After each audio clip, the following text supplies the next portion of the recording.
بسم اللہ الرحمن الرحیم۔ السلام علیکم ناظرین، امید ہے آپ لوگ خیریت سے ہوں گے۔ جو حالات چل رہے ہیں جو ملک کے یا معاشرے کے، وہ انتہائی بدتر ہے۔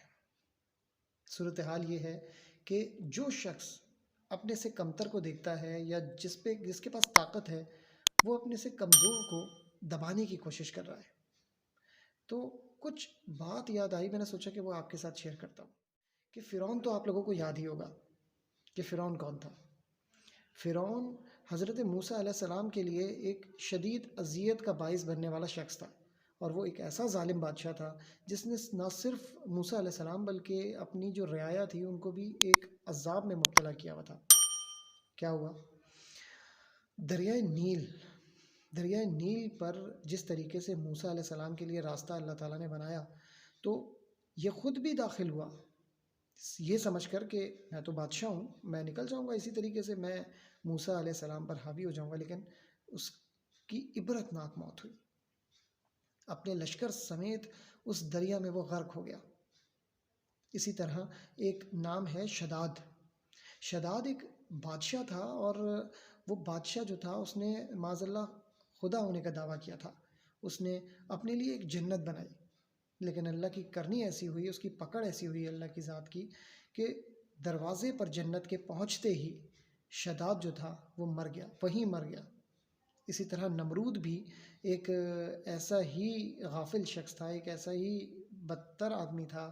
اس نمرود نے بھی جو ہے وہ مظالم میں کوئی کمی نہیں چھوڑی، کوئی کسر نہیں چھوڑی، لیکن نمرود کے ساتھ کیا ہوا؟ اللہ تعالیٰ نے عبرت ناک موت دی۔ کیسی موت ہوئی اس کی؟ اس کی موت ایسے ہوئی کہ اس کے ناک کے ذریعے مچھر اس کے دماغ میں داخل ہوا، اور اس کو ایسی اذیت پہنچائی کہ جو شخص آتا، اس نے یہ چیز طے کر کے رکھی تھی کہ جو اس سے ملنے کے لیے آئے، پہلے وہ اس کے سر میں 2 چپلیں مارے اور اس کے سر میں 2 ضربیں لگائے، تاکہ وہ اس کو تھوڑی سی تکلیف جو ہے اس میں تخفیف ہو۔ اور ہوا اسی طرح کہ جو آتا تھا وہ اس کے سر پہ چپل مارتا تھا، یا اس کے سر پہ ڈنڈا مارتا تھا، یا کوئی بھی ایسی ضرب لگاتا تھا جس سے اس کو تھوڑی سی تسکین ملتی تھی، کہ وہ مچھر جو ہے وہ تھوڑی دیر کے لیے بیٹھتا تھا۔ اس کا بہت عبرتناک انجام ہوا، اور پھر اسی حالت میں وہ مارا گیا۔ زیادہ دور نہیں، لیکن حضرت امام حسین کے ساتھ یزید پلید نے کیا حرکت کی؟ یزید کی گئی اس حرکت کی وجہ سے آج یزید کا نہ کوئی نام رکھتا ہے اور نہ ہی اس کا کوئی نام لیتا ہے، لیکن زندہ کون ہے؟ حضرت امام حسین رضی اللہ تعالیٰ عنہ کا نام، ان کی آل کا نام۔ تو یہ بات طے کر لی جائے کہ تکبر، غصہ اور ظلم کرنا، آپ ہو سکتا ہے کہ ظلم نہ کرتے ہوں کسی پر، یا آپ کے ذہن میں یہ بات نہیں آتی ہو کہ میں ظلم کرتا ہوں، لیکن تکبر بھی تو کتنی خطرناک چیز ہے۔ تکبر کی ایک مثال شیطان ملعون بھی ہے۔ یہ کس بات پر ملعون ہوا؟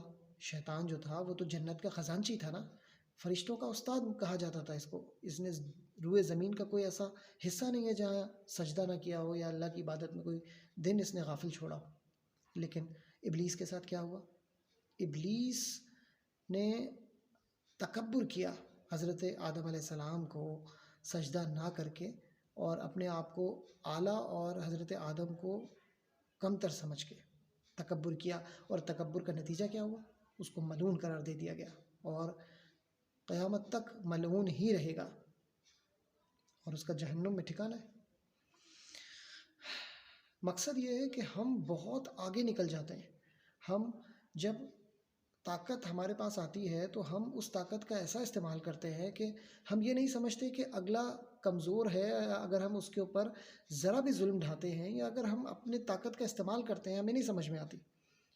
تو ایک ذات ہے جو سب پر نظر رکھے ہوئے ہے، وہ ذات جب پکڑنے پر آئی تو پھر پکڑ بڑی خطرناک ہوگی، میرا یہ خیال ہے۔ بلکہ تمام ان لوگوں کا جو اس بات کو سمجھتے ہیں اور واقعی یہ کہتے ہیں کہ واقعی تکبر نہیں ہونا چاہیے، تو ہر انسان مجھ سمیت ہر وہ شخص اس بات کو نوٹ کرے، اس بات کے اوپر غور کرے کہ کیا وہ ایسا تو نہیں کہ کہیں وہ تکبر کر رہا ہو اور اس کو پتہ ہی نہ ہو، یا وہ ظلم ڈھا رہا ہو اس کو پتہ ہی نہ ہو کہ میں یہ ظلم ڈھا رہا ہوں۔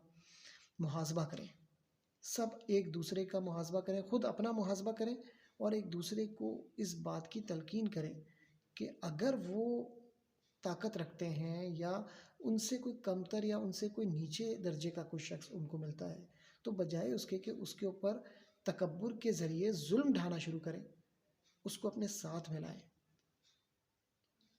کہیں ایسا نہ ہو کہ آپ کا ایک ذرہ برابر یہ تکبر آپ کو جنت سے کوسوں دور کر دے اور دنیا میں ذلیل و رسوا کر دے. اللہ تعالی ہم سب کو اس تکبر سے، اس غرور سے دور رکھے. لالٹین دماغ کی بتی جلا.